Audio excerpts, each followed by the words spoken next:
क्या हुआ भाभी, आप इतने टेंशन में क्यों हो? क्या बताऊं, इतना बड़ा परिवार है, सारा दिन घर के कामकाज में समय हो जाता है।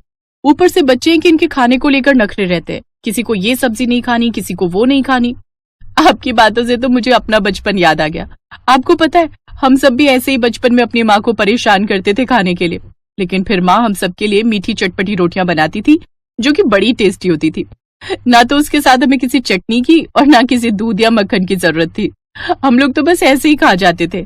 अच्छा, तो कैसे बनती है ये मीठी चटपटी रोटियां?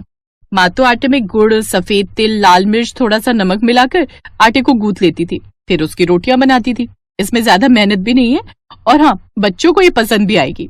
तभी उनकी सास वहां आ जाती है। रहने दे, ये सब करने की कोई जरूरत नहीं है।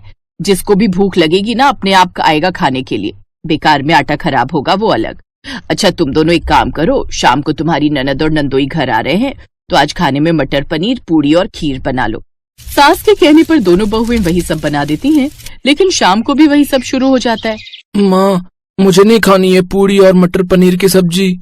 पता है ना, मुझे मटर पसंद नहीं है। तभी ननद का बेटा भी कहता है, मुझे भी पसंद नहीं है ये पूड़ी, कल ही तो खाई थी बड़ी मुश्किल से। ओफो रिंकू, अब बस भी कर अपने नखरे दिखाना, मेरा तो दिमाग खराब हो जाता है। अब क्या खिलाऊं तुझे? ये नहीं खाना, वो नहीं खाना, पराठे नहीं खाना, रोटी नहीं खानी, पूड़ी नहीं खानी। सच में भाभी, मैं तो दुखी हो गई हूँ इन सब से। मैंने कहा था ना, एक बार आप बच्चों के लिए मीठी चटपटी रोटियां बनाकर देखिए, वो इन सबको बड़ी पसंद आएगी। अब बच्चों का क्या है, उन्हें तो हेल्दी और अनहेल्दी फूड में फर्क नहीं पता ना, वो तो बस हमें ही ध्यान रखना होता है। ओफो, ना जाने क्या हो गया है आजकल के बच्चों को। अब सब बच्चे एक जैसे ही हो गए हैं।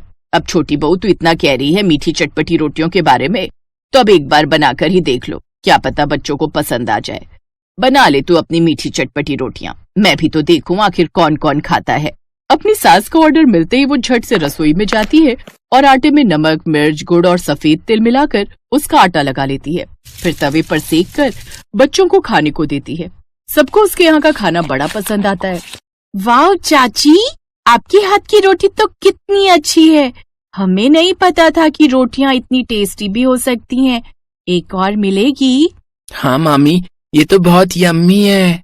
अरे, अगर तुम सब इसका पराठा खाकर देखोगे ना, तो और भी ज्यादा मजा आएगा, वो भी मक्खन के साथ। सच में सुनकर ही मन कर रहा है, आप बना दो। स्वाति उनके लिए वैसे ही पराठे भी बनाकर लाती है और माखन के साथ खाने को देती है।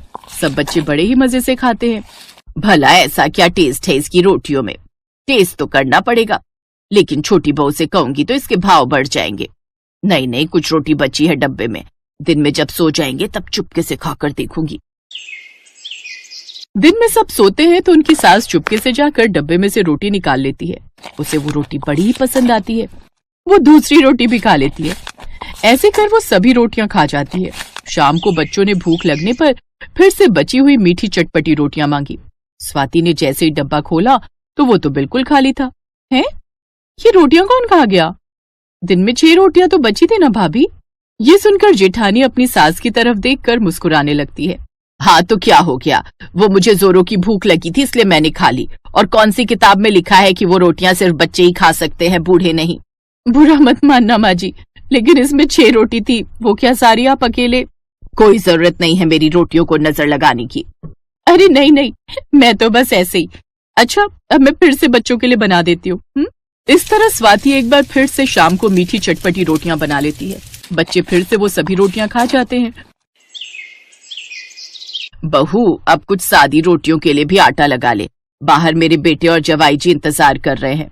ओफो, क्या मुसीबत है, मीठी चटपटी रोटियां ना हो गई, ये तो आफत ही हो गई। सुबह से बनाते बनाते थक गई। इसी को कहते हैं नेकी कर और कुएं में कूद। अब तो ये रोज की बात हो गई। अब वो पहले सबके लिए मीठी चटपटी रोटियां बनाती और फिर सबके लिए सादी रोटियां भी बनाती। अब उसका सारा दिन रसोई में बीत जाता। कुछ दिनों बाद उसकी ननद वापस जाने लगती है। स्वाति भाभी, रिंकू को ना आपके हाथ की रोटियां बड़ी पसंद आई। ऐसा करना, आप ना ये रोटियां बना दिया करो, जब वो ऑफिस से आएंगे तो आते आते ले जाया करेंगे। स्वाति अपनी ननद को ना नहीं कर पाई। कुछ दिनों बाद सास की सहेली आई तो सास ने फिर से फरमाइश कर दी मीठी चटपटी रोटियां बनाने की। अरे, मेरी सहेली को भी तो पता चले मेरी बहू कितनी टैलेंटेड है। अब स्वाति के पास कोई चारा नहीं था। वो चुपचाप रसोई में गई और मीठी चटपटी रोटियां बनाकर परोसने लगी। अरे बहू, 1 रोटी और। मैं तो 2 और लूंगी, बड़ी ही टेस्टी है। रसोई में रोटियां बना रही स्वाति अपने सर पर हाथ रख लेती है और हार थक कर जमीन पर ही लेट गई।